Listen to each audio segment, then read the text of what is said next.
জনগণ জানে ইসলাম মানে একটা ধর্ম, অন্যান্য ধর্মের মতো। জনগণ কি জানে ইসলাম মানে একটা জীবন ব্যবস্থা? জনগণ কি জানে? তাহলে ধর্ম সম্পর্কে জনগণ যে বিষয়টা জানে সেটা কি সঠিক জানে না ভুল জানে? এই জন্য জনগণ মানুষের তৈরি বিধান মানে, আল্লাহর তৈরি বিধান মানে না। আমি একে একে বলছি, আমার কথা মিথ্যা হলে আমি তওবা করব। জনগণকে শিক্ষা দেওয়া হয়েছে নামাজ বেহেশতের চাবি, অথচ জনগণকে শিক্ষা দেওয়া দরকার ছিল তাওহীদ জান্নাতের চাবি।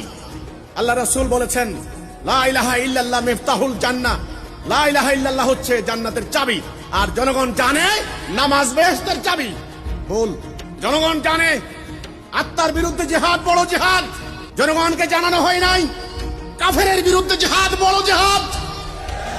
জিহাদে আকবর সূরা ফুরকানের 52 নম্বর আয়াত পড়ে দেখুন, মিথ্যা বললে জিহ্বা কেটে ফেলবো।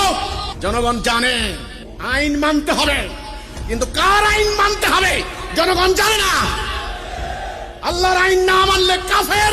জনগণকে শিক্ষা দেওয়া হয় নাই। কুতিবা আলাইকুমুস সিয়াম, জনগণ জানে তোমাদের জন্য রোজা ফরজ, জনগণ রোজা রাখে। কুতিবা আলাইকুমুল কিসাস, কিসাস তোমাদের জন্য ফরজ করে দিলাম।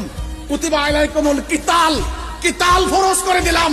এই দুখান জিনিস জনগণ জানে না কেন? উত্তর দেবেন।